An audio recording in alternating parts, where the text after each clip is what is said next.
तो आज हम हिंदी पेडागोजी के अंतर्गत पढ़ने वाले हैं कि व्याकरण जो है उसको हम उसका जो शिक्षण करते हैं, हम व्याकरण को जब हम पढ़ाते हैं तो उसके क्या उद्देश्य हैं, किस उद्देश्य के अंतर्गत हम व्याकरण को पढ़ाते हैं, या व्याकरण को पढ़ाते समय हमारे उद्देश्य क्या होने चाहिए। आज हम ये पढ़ेंगे और आज हम इसके बाद पढ़ेंगे कि व्याकरण शिक्षण में छात्रों की रुचि कैसे बनी रहे, या व्याकरण शिक्षण को हम रुचिकर कैसे बनाएं ताकि छात्रों को बहुत अच्छा लगे, उनकी रुचि पैदा हो, उनका इंटरेस्ट पैदा हो व्याकरण पढ़ने में, उनको बिल्कुल भी नीरस ना लगे, उनको भी बिल्कुल भी बोरियत ना फील हो। ये हमें ध्यान रखना है। तो कैसे हम किसी भी भाषा के व्याकरण को रुचिकर बनाएंगे, हम इन चीज़ों को पढ़ेंगे। और व्याकरण पढ़ाने के पीछे हमारे उद्देश्य क्या है, आज हम इनको भी देख लेते हैं। तो जैसे कि यहाँ पे है कि छात्रों को शुद्ध बोलने के लिए, लिखने के लिए, पढ़ने के लिए हमें क्या करना है, प्रेरणा देना है। हमें छात्रों को प्रेरित करना है कि यदि आप बोलें तो शुद्ध बोलें, यदि आप लिखें तो बिल्कुल शुद्ध लिखें, स्पेलिंग का ध्यान रखें, यदि आप पढ़ें तो सही उच्चारण करें। हमें इसकी प्रेरणा देना है, बच्चों को मोटिवेट करना है शुद्ध लिखने के लिए, शुद्ध बोलने के लिए और शुद्ध पढ़ने के लिए। ये हमारी व्याकरण शिक्षा का एक उद्देश्य है। इसके बाद हमारा उद्देश्य है कि हमें छात्रों को क्या करना है, भाषा के जो नियम है उनका ज्ञान कराना है, उनके बारे में बताना है कि भाई भाषा के ये नियम है और इन नियमों को तुम्हें फॉलो करना है यदि तुम्हें अच्छी से भाषा का प्रयोग करना है तो। इसके बाद दूसरा उद्देश्य है, हमें छात्रों को शुद्ध भाषा का प्रयोग करना सिखाना है। मुख्य तो यही है, हमें क्या करना है, छात्रों को शुद्ध भाषा का प्रयोग करना सिखाना है कि भाषा का शुद्ध प्रयोग कैसे किया जाता है, हमें छात्रों को ये बताना है।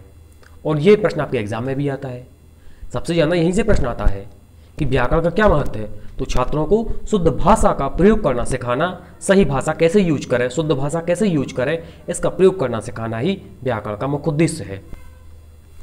इसके बाद हम पढ़ेंगे कि व्याकरण का अगला उद्देश्य क्या है। अगला है कि छात्रों को रचना करना सिखाना और क्रिएटिव बनाना। उन्हें क्रिएटिविटी का मतलब होता है नई नई चीज़ें सिखाना या नई खोज करना सिखाना, नई रचना या नई कविता। जैसे हम देखते हैं ना, जो आज तक कविताएं लिखी हैं सब लोग नई नई कविता तो लिखते ही हैं, किसी की कॉपी थोड़ी करता। तो हमें बच्चे को सिखाना है कि हम कैसे नई कविता लिख सकते हैं, नई कहानी कैसे लिख सकते हैं, कोई व्यंग, कोई नाटक नया कैसे कर सकते हैं। तो ये हमें व्याकरण के माध्यम से ही सिखाना है और हमारा ये उद्देश्य है। इसके बाद हमें बच्चों को ये भी बताना है कि भाषा की प्रकृति क्या है, उसका निर्माण या उसका गठन कैसे हुआ है, और उसका आप व्यवहारिक जीवन में, मतलब आप दैनिक जीवन में, रोजमर्रा के जीवन में उसका कैसे प्रयोग करेंगे, हमें ये भी बताना है। वैसे तो हर भाषा की अलग अलग प्रकृति होती है, हर भाषा का अलग अलग गठन हुआ है, मतलब अलग अलग निर्माण हुआ है। तो हमें जो भाषा हम पढ़ा रहे हैं और व्याकरण के माध्यम से हमें उनको बताना है कि इस भाषा की प्रकृति क्या है, नेचर क्या है इस लैंग्वेज का, और इसका गठन या इसका निर्माण कैसे हुआ है, और आप अपने दैनिक जीवन में या व्यवहारिक जीवन में इसका प्रयोग कैसे करेंगे, ये भी हमें उनको बताना है। इसके बाद हमें उन्हें बताना है कि आप अपनी मौखिक अभिव्यक्ति 3 प्रकार की होती है, मौखिक अभिव्यक्ति, लिखित अभिव्यक्ति और संकेतों के द्वारा अभिव्यक्ति।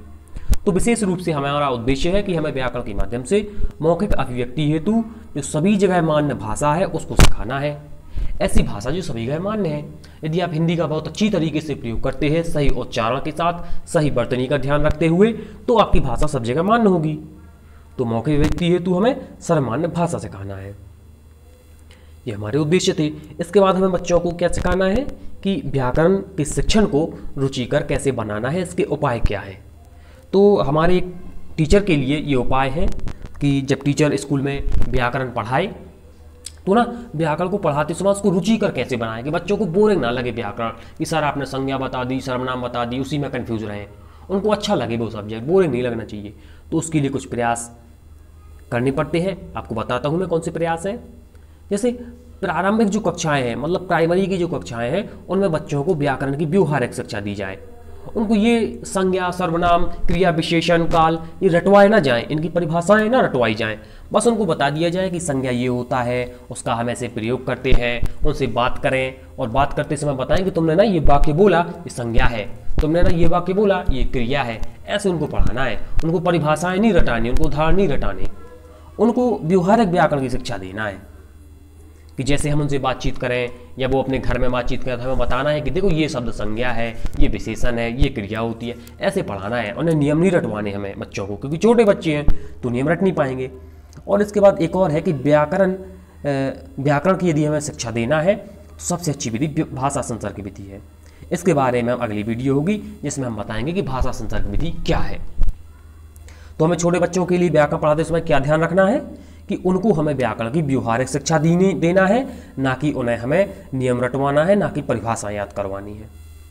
इसके बाद बच्चों के भाषा संबंधी ज्ञान को ध्यान में रखते हुए हमें उनके सामने लगातार उत्तरोत्तर या कठिन रचनाएं प्रस्तुत करनी है।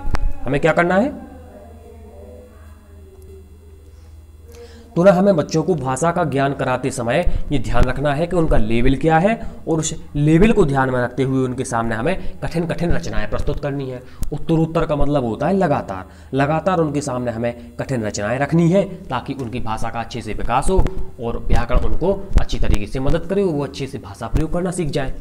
तो उनका जो लेवल है उस लेवल को ध्यान में रखते हुए, हो सकता है उनका बहुत कम लेवल हो, बहुत ज़्यादा लेवल हो, जो भी लेवल हो पढ़ाई का, उनका स्तर, भाषा का जो लेवल हो, उसको ध्यान में रखते हुए हमें उनके सामने कठिन रचनाएं प्रस्तुत करनी है।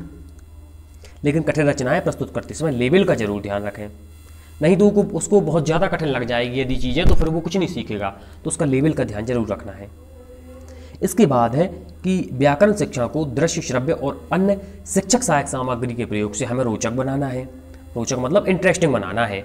हमें व्याकरण पढ़ाते समय इंटरेस्टिंग बनाने के लिए हमें ना दृश्य सामग्री का भी प्रयोग करना है, जैसे टीवी है, मोबाइल है, और श्रव्य सामग्री जैसे रेडियो है, ग्रामोफोन है, लिंगुआफोन है, इनका भी प्रयोग करना है। तो व्याकरण को श्रव्य दृश्य सामग्री का प्रयोग करते हुए हमें इंटरेस्टिंग बनाना है, और छात्रों के अनुसार हमें शिक्षण विधि का चयन करना है, या छात्रों के अनुसार हमें शिक्षण विधि का प्रयोग करना है। शिक्षण विधि, छात्रों के अनुसार आप शिक्षण की विधि का प्रयोग करेंगे। शिक्षण की कौन सी विधि आपको प्रयोग में लानी है, तो छात्रों के हिसाब से, उनको देख के, उनका स्तर देख के आप शिक्षण विधि का प्रयोग करेंगे। और छोटे बच्चे हैं तो उनको हमें व्यवहारिक जीवन के माध्यम से व्याकरण पढ़ाना है, दैनिक जीवन से संबंध जोड़ते हुए व्याकरण पढ़ाना है। और व्याकरण पढ़ाते समय हमें ध्यान रखना है कि कहीं भी उनको हम नियम ना सिखाएं, कहीं भी हम उनको परिभाषाएं ना सिखाएं। और हमें दृश्य शब्द सामग्री का प्रयोग तो करना ही है भाषा को इंटरेस्टिंग बनाने के लिए। और इसके बाद हमने ये भी पढ़ा कि भाषा संबंधी उनका जो ज्ञान है उसके स्तर को ध्यान रखना है, और फिर स्तर को ध्यान रखते हुए हमें लगातार कठिन रचनाएं उनके सामने प्रस्तुत करना है। और इसके बाद यदि बेहतर है तो हमें उन्हें भाषा संसर्ग विधि से पढ़ाना है। इसके बाद हमने पढ़ा कि हमें उनको भाषा की प्रकृति और गठन का ज्ञान कराना है। और इसके बाद हमने पढ़ा कि हमें व्याकरण के द्वारा छात्रों में सृजनात्मकता का विकास करना है, क्रिएटिविटी का विकास करना है, कि तुम भी नई नई कविताएं लिखो, नई नई रचनाएं करो। और हमें उनको सिखाना है कि हमें कैसे शुद्ध बोलना है, कैसे हमें शुद्ध लिखना है, कैसे हमें शुद्ध पढ़ना है। इससे संबंधी प्रेरणा भी हमें उनको देना है। ये हमारी वीडियो का एंड है। और यदि आपने चैनल को सब्सक्राइब ना किया हो तो आप सब्सक्राइब कर दें। और इसके बाद मिलते हैं हम अपने अगले वीडियो।